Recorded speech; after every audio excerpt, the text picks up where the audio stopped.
हाय नमस्कार जय जगन्नाथ मु स्वागतिका आपण समस्त को स्वागत करछि मो यूट्यूब चैनल सूर्याना सिंपली लाइफ को। फ्रेंड्स खुशी रहंतु फेस को नेचुरली ग्लो करंतु। तो फ्रेंड्स एटा मोर नुआ यूट्यूब चैनल तो प्लीज सपोर्ट मी।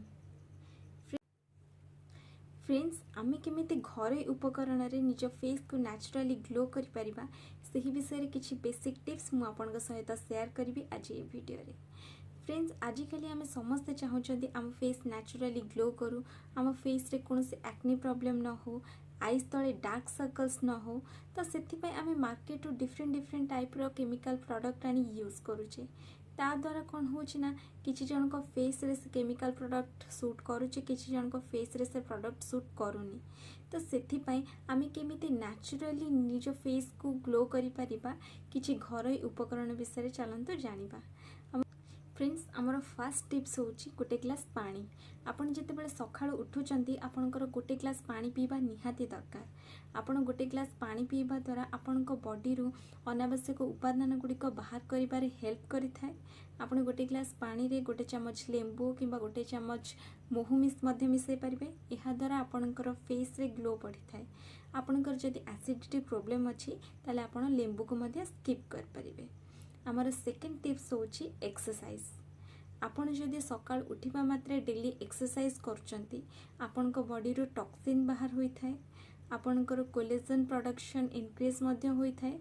एहा द्वारा आपणक स्किन रे ग्लो मध्य आसीथाय। तो सेति पय आपण जदि एक्सरसाइज डेली न करि परचंती ताले आपण 30 मिनिट्स चलंतु किंबा साइक्लिंग करंतु। फ्रेंड्स आमर थर्ड टिप्स होची प्रॉपर स्लीप। प्रॉपर स्लीप माने आमे जदि आम फेस रे जदि आमे नेचुरली ग्लो आनिबा को चाहूचे ताहले हमको डेली 7 रु 8 घंटा सोइबा निहाती दरकार। आमे जदि ठीक से सो नाहंती ताले आम फेस रे अलगा प्रकार थकापन देखा जाय थाए, चेहरा सुखी जाय थाए। तो सेति पय आमे जदि ठीक से सोचंती आम फेस रे नेचुरली ग्लो आसी थाए। फ्रेंड्स आमर फोर्थ टिप्स हैला हेल्दी ब्रेकफास्ट। आपण ग्लोइंग स्किन पाइबा पई आपणकर हेल्दी ब्रेकफास्ट निहाती दरकार। यह आपन को सारा दिन एनर्जी दे थाए।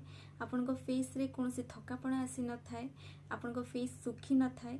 तो सेति पय आपन को फेस रे गोटे नेचुरली ग्लो आसी थाए। फ्रेंड्स हमर फिफ्थ टिप्स होची हाइड्रेटेड रहिबा। आपन को डेली 2 लीटर कम से कम पानी पीबा निहाती दरकार। यह द्वारा आपन को फेस रे नेचुरली ग्लो आसी थाए। तो फ्रेंड्स आपन को जदि ए 5 टिप्स यूजफुल लगी तो प्लीज लाइक शेयर सब्सक्राइब करेंगे। मु आगो को आपन पई बहुत भलो भलो वीडियो नहीं के आसीबी। जय जगन्नाथ।